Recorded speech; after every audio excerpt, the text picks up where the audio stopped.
নমস্কার বন্ধুরা, welcome to my YouTube channel. আমার ইউটিউব চ্যানেলে আপনাদেরকে সবাইকে স্বাগতম।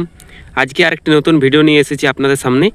আজকের ভিডিওটি হলো যে আপনারা ম্যানুয়াল ওবিসি সার্টিফিকেট বা এসসি এসটি সার্টিফিকেট তা আপনারা ডিজিটাল কিভাবে করবেন, বা ম্যানুয়াল যে সার্টিফিকেট আছে তার অনলাইন রেকর্ড কিভাবে করবেন। কেননা আপনারা অনেক জায়গায় ফেস করছেন যে ইনপুট বা কিছু করতে গেলে বা কোনো ফর্ম ভরতে গেলে ম্যানুয়াল সার্টিফিকেটে যে নাম্বার আপনাদের হাতে লেখা থাকে, তা আপনার ওই যে ওবিসি যখন আপনি ওএসএস করবেন, অ্যাপ্লাই বা ইনপুট করবেন, তখন আপনার ওই হাতে লেখা সার্টিফিকেট দিলে কিছু রেকর্ড পাওয়া যায় না। তার জন্য আপনাকে অনলাইন রেকর্ড বার করতে হবে, যে অনলাইনে কী রেকর্ড আছে। সেই জন্য আপনারা অনলাইন রেকর্ড কীভাবে বার করবেন সেই নিয়ে আজকের এই ভিডিওটি। এবং আপনারা এই যে ওল্ড সার্টিফিকেট, ম্যানুয়াল সার্টিফিকেট তার ডিজিটাল কীভাবে করবেন তা নিয়েও এই ভিডিওটি।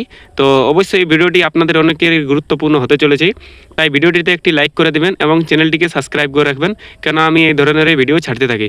তো চলো বন্ধুরা, বেশি দেরি না করে শুরু করছি আজকের এই ভিডিও। তো সবারই প্রথমে আমি আপনাদেরকে বলতে চাইছি যে অনলাইন থেকে আপনারা রেকর্ড কীভাবে বার করবেন, ওল্ড সার্টিফিকেটটার অনলাইন রেকর্ড। তো চলো শুরু করছি। তো সবার প্রথমে আপনাদেরকে গুগল ক্রোম ওপেন করতে হবে।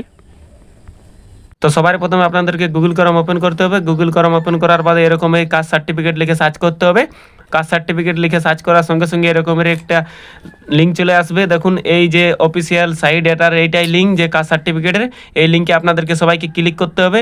এই লিঙ্কে ক্লিক করার সঙ্গে সঙ্গে এরকমের একটা ইন্টারফেস আসবে। দেখুন ডান সাইডে ওবিসি এসসি এসটি বলে একটা অপশান আছে, এটাতে ক্লিক করতে হবে। ওটাতে ক্লিক করার সঙ্গে সঙ্গে দেখুন একটা চেক সার্টিফিকেট বলে অপশান আছে, সেই চেক সার্টিফিকেটে ক্লিক করতে হবে। এটাতে ক্লিক করার সঙ্গে সঙ্গে এরকমের একটি ইন্টারফেস আসবে, যেখানে আপনাদেরকে যে ম্যানুয়াল সার্টিফিকেট আছে সেই ওল্ড সার্টিফিকেট নাম্বার এবং ইস্যু ডেট, এবং আপনাকে এখানে অথরিটি দিতে হবে যে আপনার কোথা থেকে ইস্যু হয়েছে ওল্ড সার্টিফিকেট নাম্বারটা। এবং যদি কারো ওল্ড সার্টিফিকেট নাম্বার চিনাচ্ছে না, তাহলে তিনি তার নাম এবং ডেট অফ ইস্যু দিয়েও দেখতে পারেন যে অনলাইন রেকর্ড আছে কিনা। তো আমার যেহেতু নিউ সার্টিফিকেট নাম্বার আছে, দেখুন এরকমেরই একটা আপনাকে দিতে হবে নাম্বার, এই ওল্ড সার্টিফিকেট নাম্বার এবং ইস্যু ডেট এবং ইস্যু অথরিটির জায়গায়। তারপর সার্চ অপশানে ক্লিক করতে হবে। সার্চ অপশানে ক্লিক করার সঙ্গে সঙ্গে এরকমেরই ইন্টারফেস আসবে, যেখানে আপনার শো হবে অনলাইন যে রেকর্ড আছে আপনার ম্যানুয়াল সার্টিফিকেটটা, সেই সার্টিফিকেটটা। এটার দ্বারা যে আপনি ইনপুট, ওয়াসিস, স্কলারশিপ বা আরও কোথাও দিতে পারেন ফর্ম ভরার সময়। এবং আপনি যদি ডিজিটাল করতে চান, তাহলে ডিজিটাল করার জন্য বলছি প্রসেসটা আপনাকে কি কি করতে হবে। আর এই রকমেরই যাদের ওল্ড সার্টিফিকেট আছে, কাস্ট সার্টিফিকেট, তারাকে ডিজিটাল করার জন্য তাদেরকে এসডিও যে অফিস আছে সেই এসডিও অফিসে গিয়ে যোগাযোগ করতে হবে।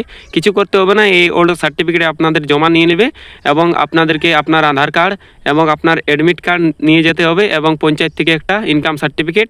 আর এই সার্টিফিকেটটা আপনার জমা নিয়ে নেবে। জমা নিয়ে নেওয়ার কিছুদিন বাদে, হয়তো 2 সপ্তাহ বা 3 সপ্তাহ বাদে আপনার সার্টিফিকেট রিলিজ হয়ে যাবে, যা আপনি অনলাইন থেকে ডাউনলোড করতে পারেন। আর এই ছিল আপনার ডিজিটাল সার্টিফিকেট করার প্রসেস। আপনাদের ভিডিওটি কেমন লাগলো? যদি ভালো লাগলো তাহলে একটি লাইক করে দেবেন এবং চ্যানেলটিকে সাবস্ক্রাইব করে দেবেন। তো চলো বন্ধুরা, মিলছি আরেকটি নতুন ভিডিওর সাথে। ততক্ষণ থেকে আপনারা সুস্থ থাকবেন, ভালো থাকবেন।